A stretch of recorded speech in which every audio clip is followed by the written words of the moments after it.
No final do século XIX, uma nova classe imigrante surge no Brasil para substituir o trabalho escravo. Ávidos empreendedores buscam maneiras de suprir o novo mercado. Veja, produto de primeira. Controlando a manufatura e o comércio de seus produtos, um desses empreendedores torna-se um dos homens mais ricos e poderosos do Brasil. Francesco Matarazzo. Hoje eu sou o maior comerciante de farinha de São Paulo. Com um moinho, eu vou ser o único fabricante. A construção de seu imponente moinho é um marco nacional e contribui decisivamente para o desenvolvimento do Brasil.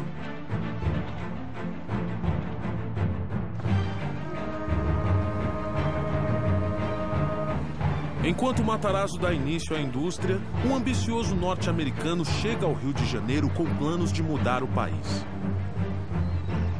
Seu nome? Percival Farquhar.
O senhor está atrasado.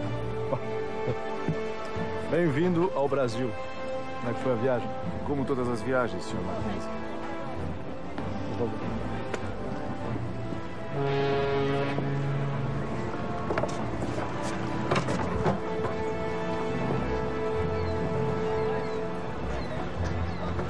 Então, essa coisa precária é o porto da capital do Brasil. Pois prepare-se. O restante desse país será uma surpresa mais desagradável ainda. Ótimo.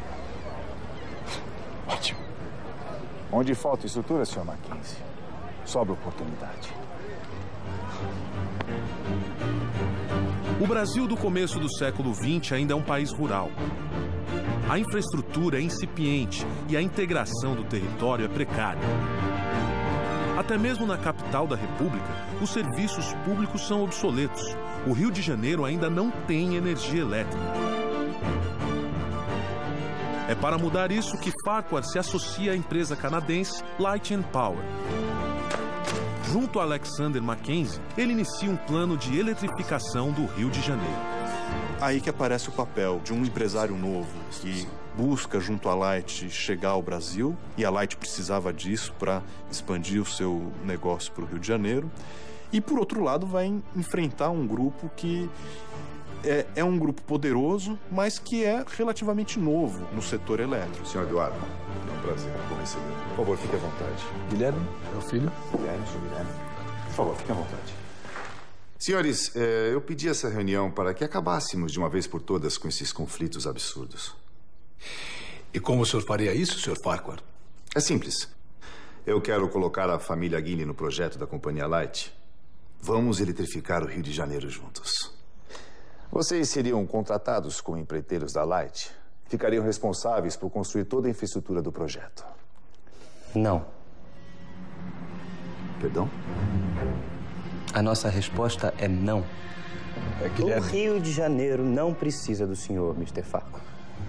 O plano da Companhia Light está enfrentando a oposição de uma tradicional e poderosa família carioca. A família Guinea. O grande negócio deles, e isso tornava-os realmente um conglomerado importante, era o Porto de Santos. Toda a força motriz do porto seria elétrica. Então, isso vai fazer com que eles pulassem para o ramo elétrico. Inicialmente, para suprir as necessidades do porto. Depois, eles vão perceber aquilo como um ótimo filão para outros ganhos, né? O progresso chegará ao Rio de Janeiro com ou sem vocês? Acho que não vai ser tão simples assim. É bem provável que o senhor não tenha conhecimento do decreto antimonopólio?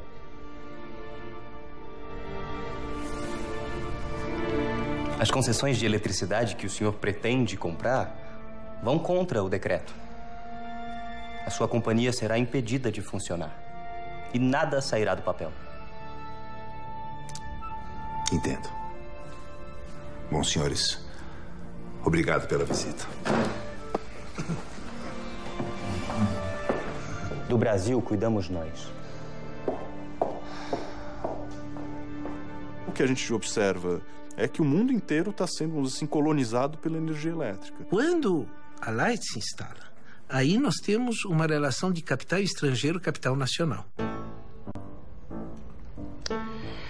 Menino Guilherme tem razão, Percival. O decreto antimonopólio vai ser um problema. Não se preocupe, Mackenzie. Eu já sei o que fazer. Vamos comprar todas as concessões de energia da cidade. Vai ser inútil. No decreto, essas concessões não valeriam nada.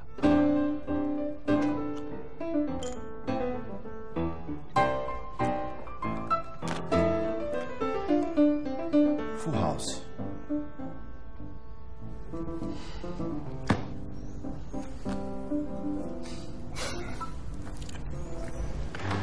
Não faz sentido algum. Farquhar está jogando dinheiro fora.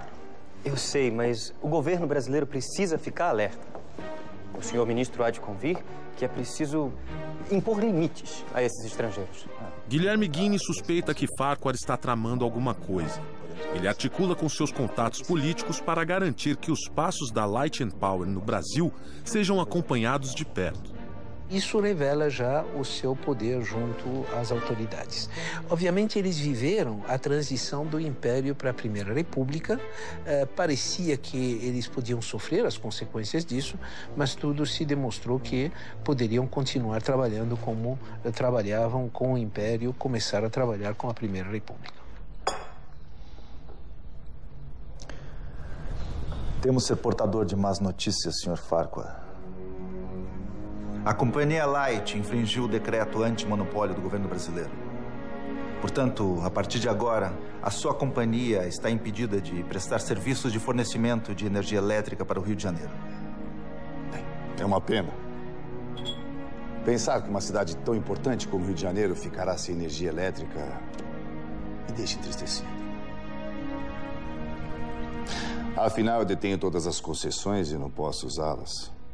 Teremos que deixar o Rio de Janeiro no escuro por muitos e muitos anos, Sr. Miller. E é provável que todas as outras cidades no Brasil estejam eletrificadas.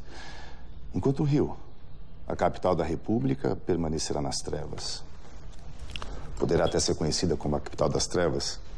Seria hilário, não seria, Sr. Ministro? Mas, sinceramente, eu espero que esse imenso atraso no progresso do país não recaia sobre o senhor. Afinal, lei é lei. O senhor está apenas as cumprir e ninguém poderá culpá-lo por isso. As leis estão sempre visando o melhor para o país. Não é verdade?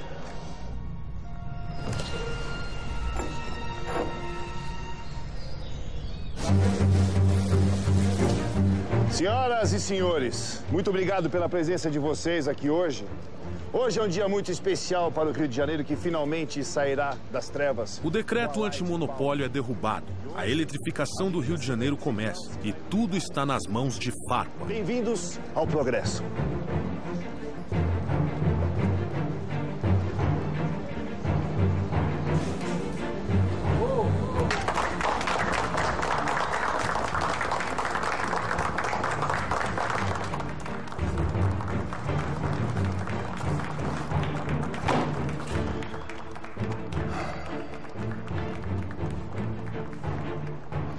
Homens como Farquhar podem tudo, inclusive destruir a nossa família.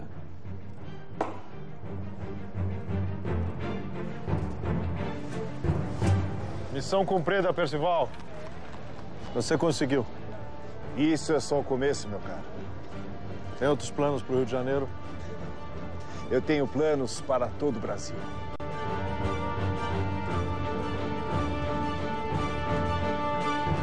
Percival Farquhar chega ao Rio de Janeiro em 1905, atraído por oportunidades de negócio que um país sem infraestrutura proporciona. Onde falta estrutura, Sr. Mackenzie, sobra oportunidade. Seu primeiro projeto é eletrificar o Rio de Janeiro através da Light and Power Company. Mas seus planos esbarram no nacionalismo de um ambicioso jovem brasileiro, Guilherme Guinle. Do Brasil cuidamos nós. Com o poder de seu dinheiro, Farquhar consegue contornar as leis antitruste locais e dá início à eletrificação do Rio de Janeiro. E esse é apenas o primeiro passo do grande plano que o americano tem para o Brasil.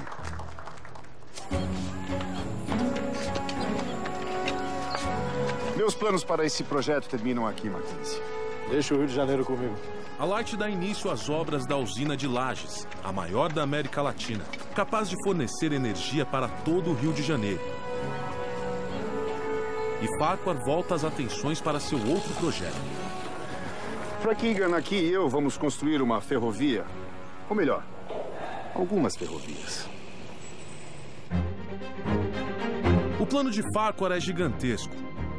Um conjunto de estradas de ferro para interligar todo o continente americano. Fazer um eixo que ligasse norte a sul as ferrovias, atendendo à construção de um mercado interno que estava em formação. Sim, nós vamos cortar todo o Brasil, começando os trabalhos simultaneamente pelos dois extremos. É um belo projeto. Mas e a Sorocabana? Sem ela, a ligação entre o norte e o sul do país será economicamente inútil. Não se preocupe, Mackenzie. Eu já tenho planos para consegui-la. E você, meu caro, faz parte deles. Farquhar pede que Mackenzie negocie a compra da Sorocabana com o governador do estado de São Paulo. O senhor está pensando em português? Sim, quer fazer a integração da América Latina toda. E a ferrovia Sorocabana, por atender uma região importante do estado de São Paulo e fazer a sua ligação com o sul do Brasil, seria estratégica nesse sentido. Enquanto isso, Farquhar vai para a Europa levantar o dinheiro necessário para a compra. Sr. Farquhar, telegrama do Sr. Mackenzie. Obrigado.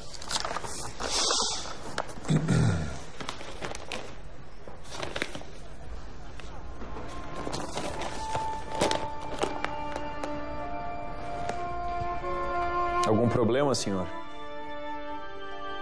Os ingleses fizeram uma oferta, vão comprar a Sorocabana. Mas sem essa ferrovia, o seu projeto fica inviável. Frank, me dê o Jornal da Manhã.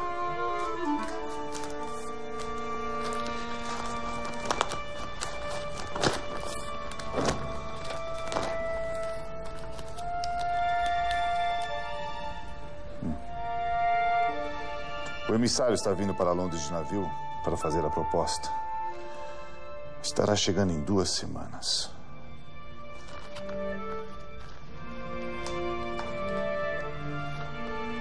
E qual o plano? Mande um telegrama imediatamente para o Mackenzie no Brasil e descubra quanto os ingleses estão pagando.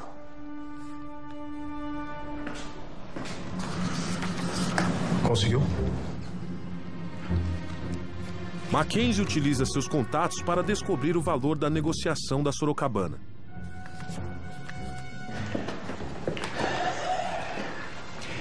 Os ingleses estão oferecendo 2 milhões de libras, Sr. Farquhar.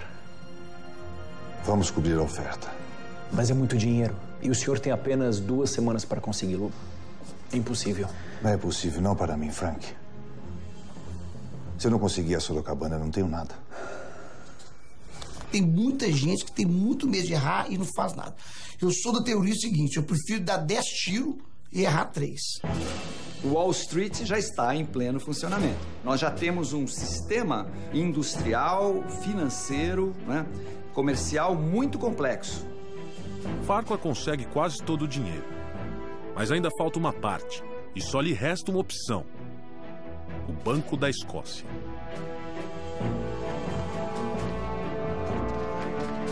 Só um segundo, Sr. Farquhar. Negócios importantes não podem esperar. O presidente do Banco da Escócia é o britânico Lord Balfour.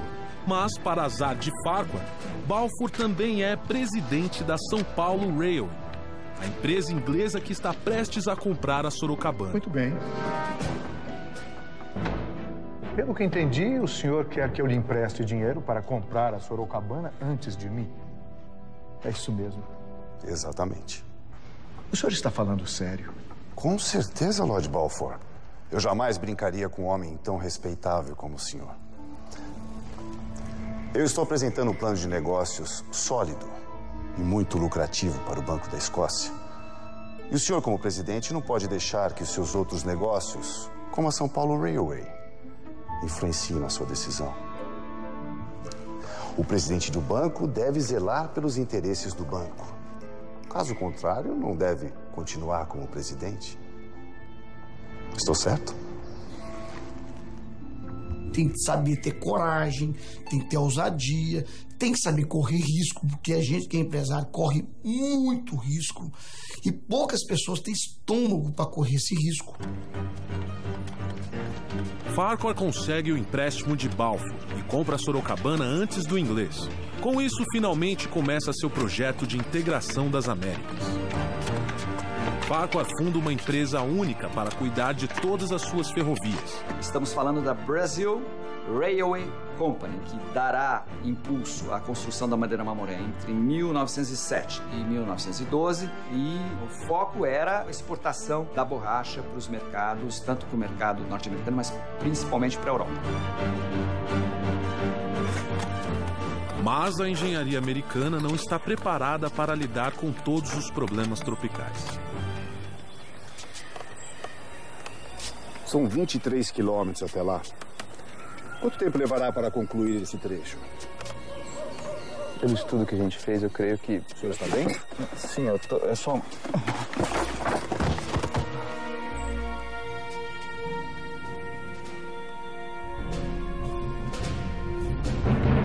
Belo projeto. Percival Farquhar dá início à grande obra de sua vida. Uma malha ferroviária integrando as Américas. Nós vamos cortar todo o Brasil, começando os trabalhos simultaneamente pelos dois extremos.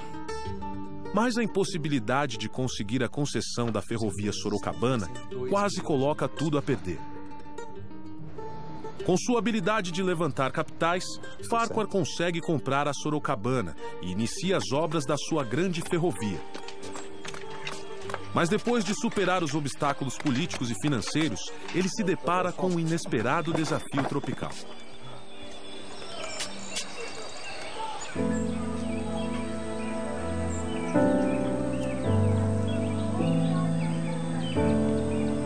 Fique tranquilo, Sr. Farquhar.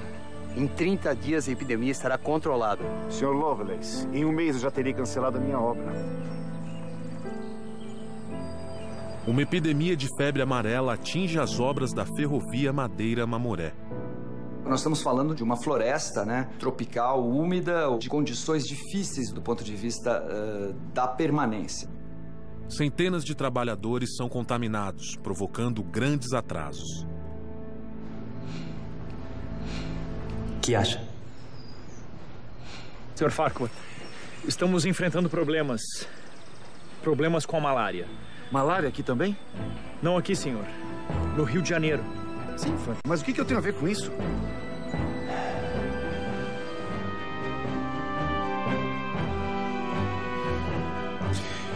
Eu tenho minhas dúvidas, Guilherme. É a estratégia perfeita. Com isso, nós vamos parar a obra da usina de Lajes. Espero que você saiba o que está fazendo. Nós não podemos ter uma nova derrota pública para o Farquhar. Não tem com que se preocupar. Será o fim de Percival Farquhar. Ele tinha essa capacidade de lidar com imprensa no bolso, né? Enfim, brilhante nesse aspecto. Guilherme Guiney planta uma história na imprensa de que a epidemia de malária no Rio de Janeiro está sendo causada pela usina de Farquhar. Se a obra da usina for paralisada, os planos de Farquhar de eletrificar a capital da República serão destruídos. Para rebater as acusações de Guiney, Farquhar convoca o médico sanitarista Oswaldo Cruz. Oswaldo Cruz é um antigo aliado dos Guiney. A Ainda assim, Farquhar sabe que Cruz é a pessoa mais adequada para cuidar do assunto.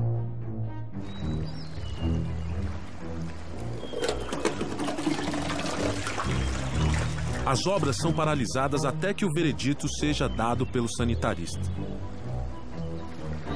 Oswaldo Cruz pede alguns dias para fazer uma análise completa do local. O parecer de Oswaldo Cruz vai decidir o destino da usina e dos negócios de Farquhar no Brasil.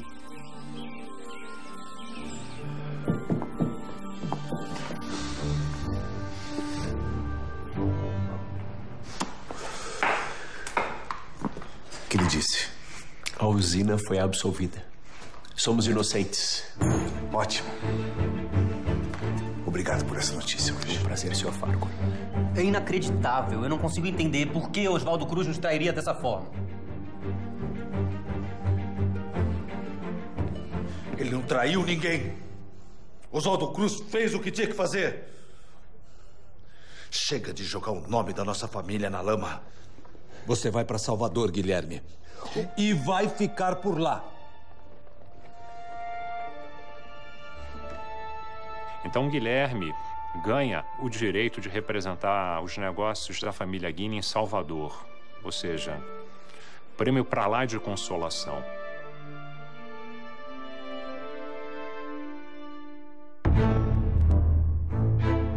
Com o veredito favorável de Oswaldo Cruz, as obras são retomadas em ritmo acelerado. Meses depois, fica pronta a usina de Lages, que vai fornecer energia para toda a cidade do Rio de Janeiro.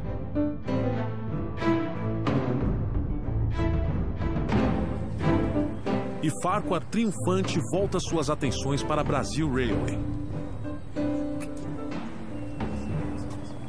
Impressionado com a integridade de Oswaldo Cruz, Farquhar chama o médico brasileiro para cuidar da febre amarela no trecho Madeira-Mamoré, passando por cima de seu conterrâneo, Carl Lovelace.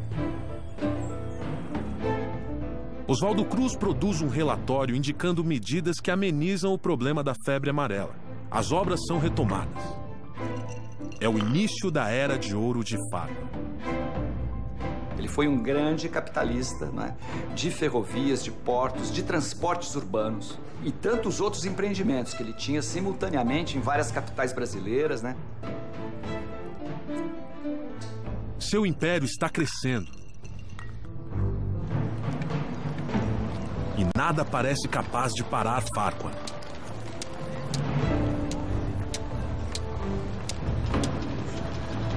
Até que um golpe do destino muda tudo.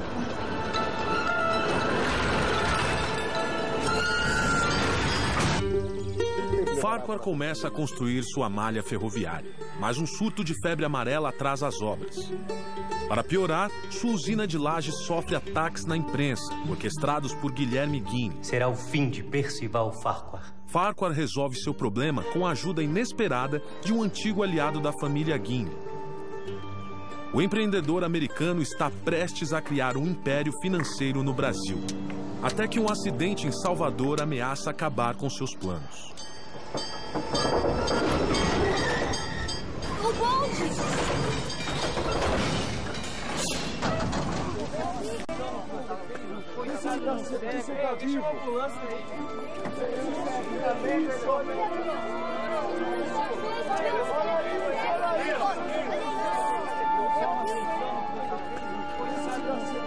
Um cego morre atravessando a rua em Salvador e o bonde que o atropelou é operado pela Bahia Tramway, uma empresa de Percival Farquhar.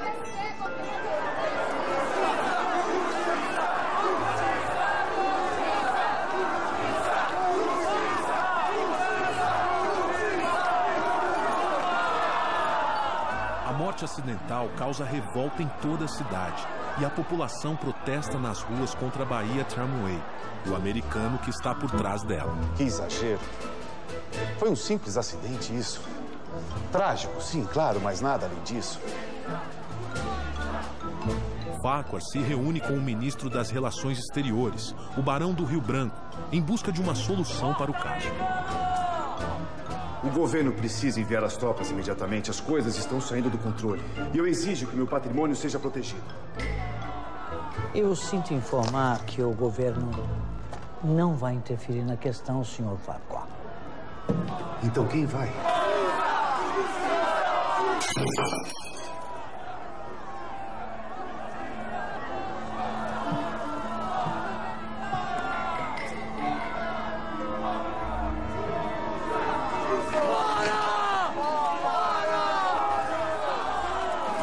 E um homem espera que a revolta ganhe proporções ainda maiores. Ele se aproveita desse momento para mostrar a insensibilidade do capitalista estrangeiro, que tratou muito mal daquele acidente, e da sensibilidade do capital nacional. Esse é um caso onde se demonstra o senso de oportunidade do Guilherme. Aproveitando a crise, Guilherme consegue tirar a concessão dos bondes de Farquhar em Salvador. A Light and Power perde seus negócios na cidade e a imagem de Farquhar fica profundamente arranhada. Justiça! Justiça! Justiça! A Light entra com processo contra o município para reaver então esses bens que teriam sido depredados nesses dias de comoção. A Light chega com uma conta no município e o município fala, olha, de multa que você tem pela prestação de maus serviços é praticamente o mesmo valor ou maior do que o valor que você está nos apresentando. E aí é o espaço para o Guilherme Guinle expandir os seus negócios. O sucesso da campanha contra Farquhar traz Guilherme de volta à confiança de seu pai. Ele retoma os negócios da família em São Paulo e no Rio de Janeiro. Mas sua cruzada contra Farquhar ainda não terminou. A vitória contra a empresa Light and Power Company, propriedade do Sr. Percival Farquhar, foi uma grande conquista dos brasileiros. Está mais do que claro que os investidores estrangeiros vêm para cá apenas para se beneficiarem às custas da população. Não podemos deixar que interesses ocultos interfiram na soberania de nosso país. O Brasil para os brasileiros. Pouco insignificante. Devemos tomar uma atitude. Não. Deixe o brasileiro com suas migalhas. Temos coisas mais importantes para resolver. Prepare suas coisas. Vamos voltar para Brasil Railway.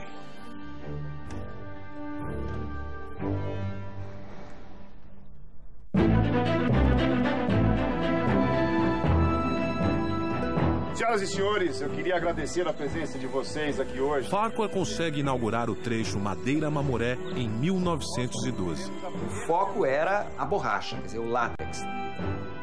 Essa extração, então, depois é concentrada, é levada para algumas vilas, para algumas cidades, né? E transportada, através da ferrovia, até navios de grande calado. A navegação se fazia, então, através do Rio Madeira, depois do Rio Amazonas, até Belém do Pará. Então, o Farquhar estava, vamos dizer, envolvido em vários e vários investimentos, né? Porque nós, os brasileiros, serão o futuro. Muito obrigado a vocês.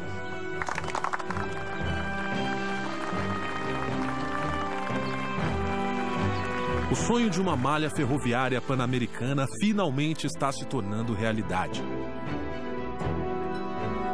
A Brasil Railway já detém 5.000 quilômetros de ferrovias na América Latina e planos para mais 4.000 quilômetros estão em andamento.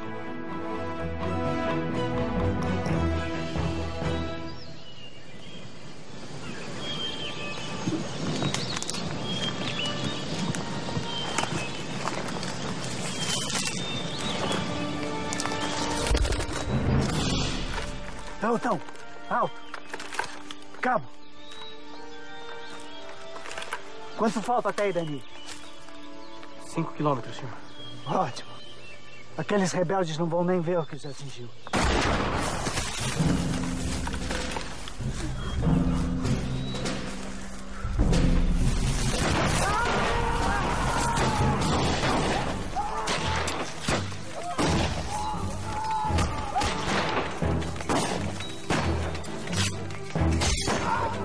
Mas antes que Farquhar possa alcançar seu grande objetivo, uma revolta no sul do país cruza seu caminho. Estoura uma guerra civil e no centro dela está a Brasil Railway. Um dos bondes de Percival Farquhar atropela um cego em Salvador, causando uma revolta anti-americana na cidade. Insuflada por Guilherme Guinle, a sociedade baiana exige a punição de Farquhar, que é expulso da cidade. Guilherme retorna vitorioso para o Rio de Janeiro, pronto para continuar atacando o americano. Farquhar abandona o Rio e retoma os trabalhos da Brazil Railway, visando completar a ligação das Américas. Mas um conflito no sul do Brasil coloca em xeque seu sonho de controlar os meios de transporte de todo o continente.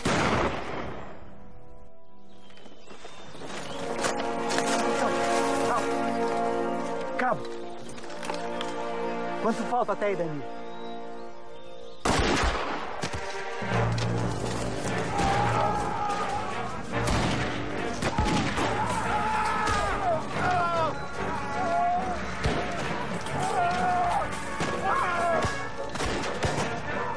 Retirada, pelotão! Retirada!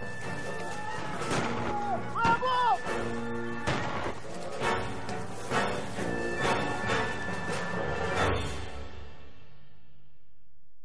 Em Santa Catarina começa uma revolta de camponeses que perderam suas terras para a Brazil Railway. É a Guerra do Contestado que ameaça o trecho entre São Paulo e Rio Grande do Sul das ferrovias de Farquhar. Com a companhia ferroviária, que é a Brazil Railway, que é todinha coordenada, né, por técnicos e engenheiros que vêm dos Estados Unidos e da Alemanha, né, você tem ali um controle sobre os territórios e uma invasão sobre as terras indígenas, sobre as terras camponesas, que vão sendo empurrados e que se organizam para defender sua terra e reagem, né, chamando os seus valores, a sua religiosidade.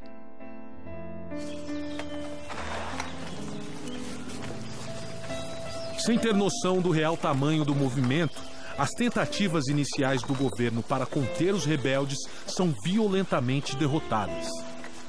Fica claro que essa será uma guerra difícil e sangrenta.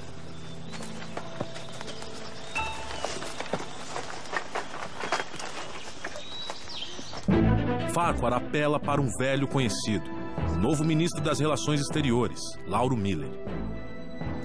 Nós estamos negociando, mas a situação é delicada. Não me interessa. Dê um jeito naqueles caboclos e proteja minha ferrovia. Ou farei o governo brasileiro pagar cada centímetro de ferrovia destruído. E com juros.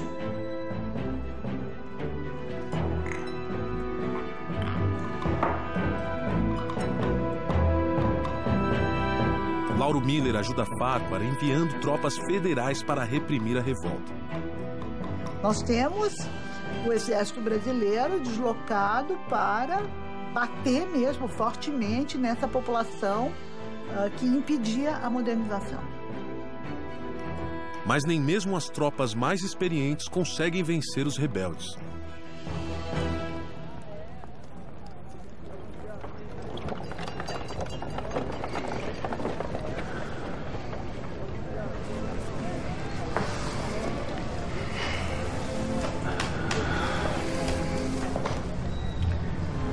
Seu pai foi um bom homem, Guilherme.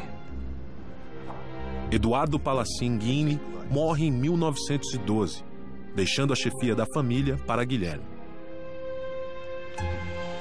Eu só lamento que ele não esteja aqui para ver a queda de Percival Farquhar. A partir de amanhã, serão tornadas públicas as atrocidades que têm acontecido no sul do país. É inadmissível que o governo brasileiro envie tropas contra o seu próprio povo em favor de uma empresa estrangeira. O golpe será certeiro, senhor ministro. E eu espero que o senhor esteja do lado certo quando o golpe ocorrer. A campanha de Guinle apontando as injustiças da Guerra do Contestado faz efeito. A opinião pública no Brasil se volta contra Farquhar. Para piorar a situação, a Malásia entra no mercado mundial da borracha e se torna um concorrente fatal para os negócios de Farquhar no norte do Brasil.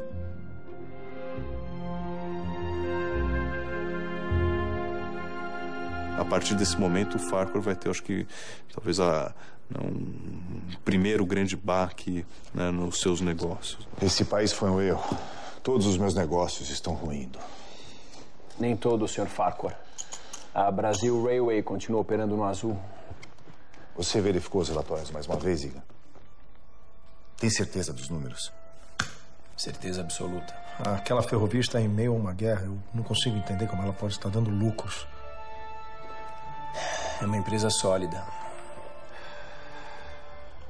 E vai ser minha salvação.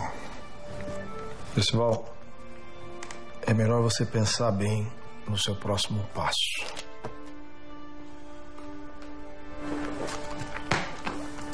E as cartas, Iga? A receita do sucesso é ter coragem de, em um momento difícil, você continuar a luta, porque não vai ser só momentos bons. Em São Paulo, os empreendimentos de Francesco Matarazzo continuam crescendo. Ele funda a Indústrias Reunidas Fábricas Matarazzo, que engloba todos os seus negócios. Com a idade avançando, ele começa a pensar na aposentadoria e trata de preparar um sucessor. Eu tenho a honra de anunciar que meu filho Hermelino é agora o diretor-geral das Indústrias Reunidas Fábricas Matarazzo.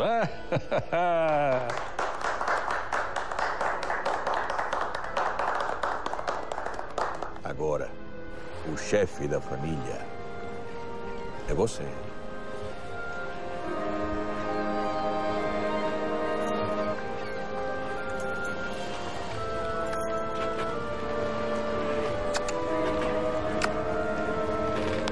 Francesco decide viajar para sua terra natal, a Itália, buscando descansar das demandas de seu império.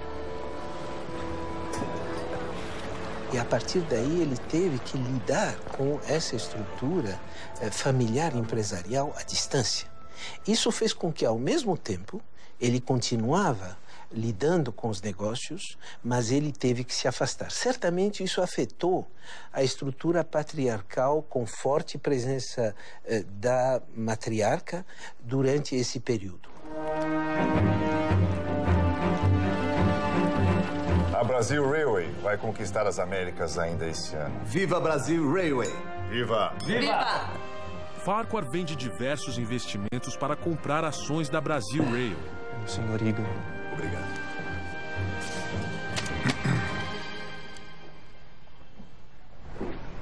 Algum problema, Percival? Não. Tudo bem, o jantar está servido. Bom apetite a todos.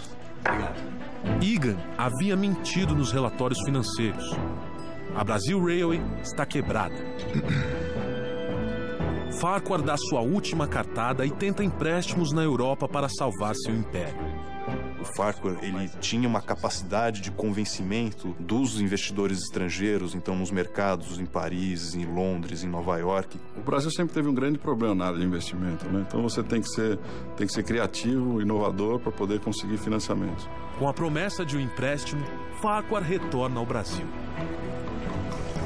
Bom rever um velho amigo nesses novos tempos. Voltei para recomeçar. Então você não ficou sabendo? O quê? A guerra começou. Em 1914, estoura a Primeira Guerra Mundial.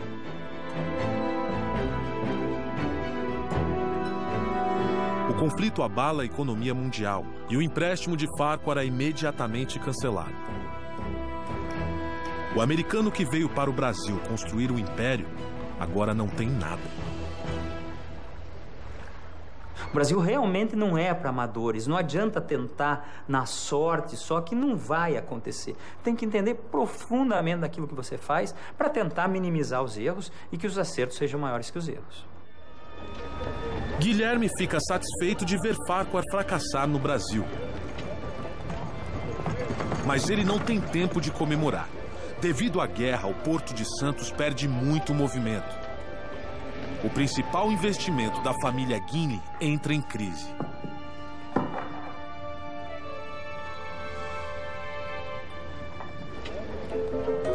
Enquanto a maioria sofre durante a Primeira Guerra Mundial, um imigrante italiano está determinado a lucrar com ela.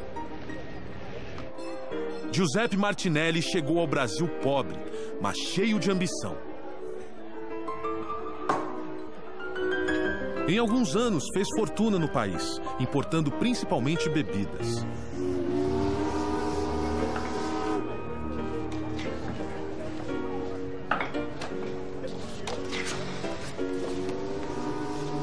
Agora, ele hipoteca todos os seus investimentos e convence Mário de Almeida a entrar como sócio em uma nova companhia de navegação, a Martinelli S.A. Dê entrada imediatamente.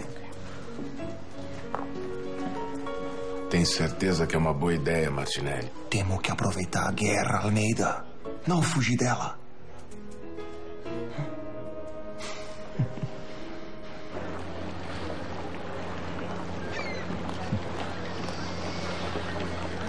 Esses navios já foram uma mina de ouro e agora ficaram inúteis. Esse país pode te destruir, Sr. Martinelli. Ou te deixar rico, se você souber jogar suas cartas. O que o senhor pretende fazer com os navios? Você sabe que eles não foram feitos para o mar. Eu sei. Nós estamos muito longe do Rio Madeira. Eu não vou navegar pelo Rio Madeira. Eu vou atravessar o Atlântico.